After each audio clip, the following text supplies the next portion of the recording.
Welcome, my food and mood friends. Chandra Zas. All right, microbiome detox support and coffee enemas. Welcome! Here is your hostess and coach, Chandra Zas, helping people make food and mood changes doable without missing out. Go ahead, high five that like button, subscribe and share while you're there. These are like two of my personal big topics, and I want to share with you how I think about microbiome detoxing and also how I think about coffee enemas and how the two of them are a really nice complement for each other. Hello, my friend. How are you? I'm in the Dead Sea floating in the water. Go ahead and like and share and follow so we can keep in touch. Today, I don't know if you've noticed, but this month is all about coffee enemas and coffee, and this month also happens to be my birthday month, so it's kind of a fun month. And I also want to frame it that this is also the month of spring. This is really one of the best times of the year to be doing any kind of detoxing. Our bodies kind of naturally detox. We've gone through the winter with hibernation. Well, it depends on which hemisphere you're in, but let's say that it's the March is springtime. And so then our bodies naturally start to let go and detox on their own if all the systems are working well and if the detox organs are supported and if the pathways of elimination are open and flowing. So detoxing is something that some people think should be just naturally done by our body, which to some degree I definitely agree with and is true. And we also are living in a world where we have more toxins than ever. We've created lots of chemicals and fertilizers and pesticides and plastics, and we're intaking more toxins than we've ever intaken in this last industrial period of time of human history. So we're being exposed to more toxins. And also our microbiome has been really negatively affected this last really 70, 100 years since we've created antibiotics, which are amazing and save lives, but harm our microbiome. And also with just all of the chemicals and the over sanitization and all of the cleanliness, which is really great in some ways as long as we don't overuse it. And we've kind of been in like a overusing mode of cleaning products and soaps, and we've really done a lot of harm to our microbiome. So having our microbiome, the goal is to really have a resilient, strong microbiome that can really help defend us. We've evolved with our microbiome, and there's many friendly bacteria in our microbiome that really protect us and really also help with breaking down food and neurotransmitters. And there's a lot of really usefulness to a strong, resilient microbiome, which more and more people are struggling with. More and more people are having compromised microbiomes and weak microbiomes. So I'm actually one of those people. When I was a kid, when I was 2 years old, I was covered in head to toe with eczema. And then I had asthma and I was on a lot of medications. My parents they blessed their hearts. They did everything they could. They took me to specialists. I did food sensitivity tests. I did all kinds of testing. And my parents did do some elimination for my diet, cleaned up some things, and that kind of helped mitigate my reactions. But what I've kind of come to a few decades later is realizing that what I largely suffered from was having a weak microbiome. My microbiome wasn't resilient. And so over the last couple decades, I've been doing a lot of work in really replenishing my body, eating a lot of nutrient-dense foods, and then also at the same time, we're doing some microbiome work. And actually this last year, I did quite an intensive on my microbiome. I took an antimicrobial pretty much every day, and I did a very some people might think very aggressive diet. When we're wanting to shift our microbiome, one of the radical necessary pieces of changing our microbiome is actually really starving the unfriendly bacteria, the bacteria that's causing problems and that takes over. And those are the guys who really like to eat sugar. So one thing is to eliminate sugar from your diet, and then the other thing is to actually eliminate all glucose and fructose for a period of time while doing the microbiome reset. And in order to really kind of get the bad unfriendly guys out of power is the way I like to think about it, and getting the friendly bacteria, the one that's really useful, back into balance and back into a strong place inside of our microbiome. So what that requires is really starving the unfriendly, including fruit. So there was several months this year, not all year, but several months where I didn't even eat fruit as a part of this microbiome protocol to really help my body's microbiome rebalance.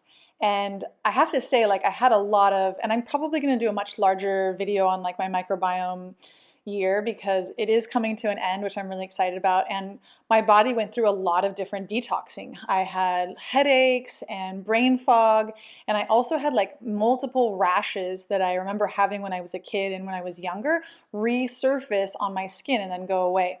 So I kind of like went through these layers of cleaning out my microbiome. And all that said, I also went through a lot of detoxing this last year. When I was in my 20s, I did a lot of like kind of fast and hard detoxing. I worked at a raw food Zen center and we did a lot of detoxing, and I did coffee enemas and I did liver flushes.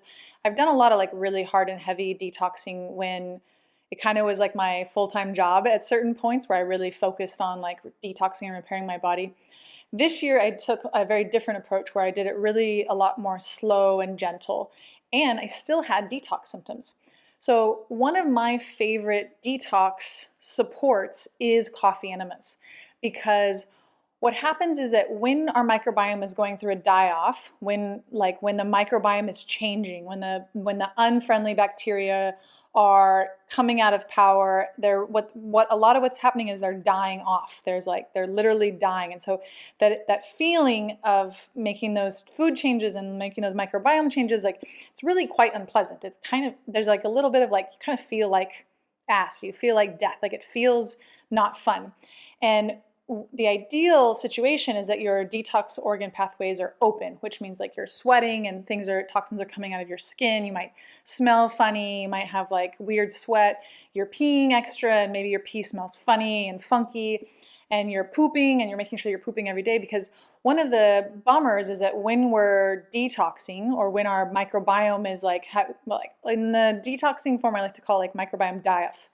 But what happens is that we don't want that microbiome die-off to be then like it's like kind of the idea is that it wants to go out of our body. But if our body is not eliminating, then we kind of reabsorb those toxins. So the idea when we're doing a detox is we want to make sure the toxins are going out as quickly as possible. And a coffee enema is like a really great solution for helping those toxins get out as fast as possible and not be reabsorbed.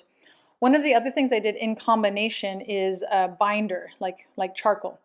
It helps bind the toxins to make sure that it's not reabsorbed. But one of the really fun things that I really love about coffee enemas is that when you feel that achy, fatigued, brain fog, that kind of like where you kind of feel like you have a mild cold. Did I say headache? You might have like a slight headache. I really notice a lot of like headaches with detoxing. So coffee enema does two things. One is it helps get the toxins that are in your intestines that are being released from your body. It helps get it out. So that in itself just makes you feel better. It's like getting, I love the phrase like when someone's full of shit, sometimes it's like really means that like they're full of shit and it's like it doesn't make them feel good. So like getting shit, especially with microbiome die-off in it, out of your body feels really good. But also the coffee enema, it's kind of like drinking coffee. It's different, but it's kind of, you get that like kind of energized, refreshed high, which is very balancing to the experience of feeling down and off with a detox, or with experiencing when you're redoing your, like what I've been doing this last year with resetting my microbiome, that it is a form of detox. It's like microbiome die-off detox. Yeah, I guess that's like a fair enough phrase to say. So coffee enemas can really help keep the process going without like being stuck and like feeling not great. Because that's like that's the bummer. Like it's a hard sell to like tell someone to do a detox or to do a microbiome reset and experience all this die-off, because really like there's a period of like really not feeling good. Like it's like you don't feel good. So it's like hard to be like, yeah, I want to do this thing that's going to make me not feel good.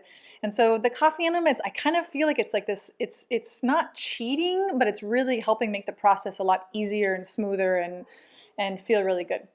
So that is a little bit of the Coffee Enema Microbiome Detox support stuff, information that I wanted to share with you guys. And please go ahead and like and subscribe, because I'm getting all into this content this month.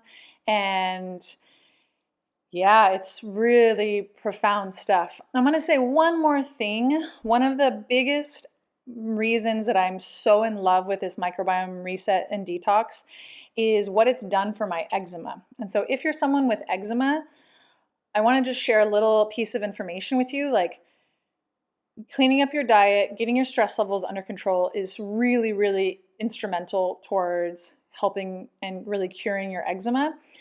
And then the next piece is really doing the microbiome stuff. And I used to have eczema on my hands like pretty much my whole life. And now my hands, after this last year of doing this deep microbiome die-off reset repair, I don't have any eczema on my hands for the entire year. And I'm washing dishes and I don't have any cracking or itching or wow, this was like amazing miracle. So if you're someone with eczema, there is a path and a journey out.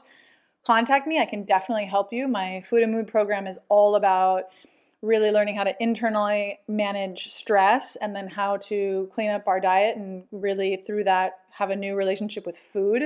So we're not eating because we're stressed and we're eating foods that are really nourishing our body.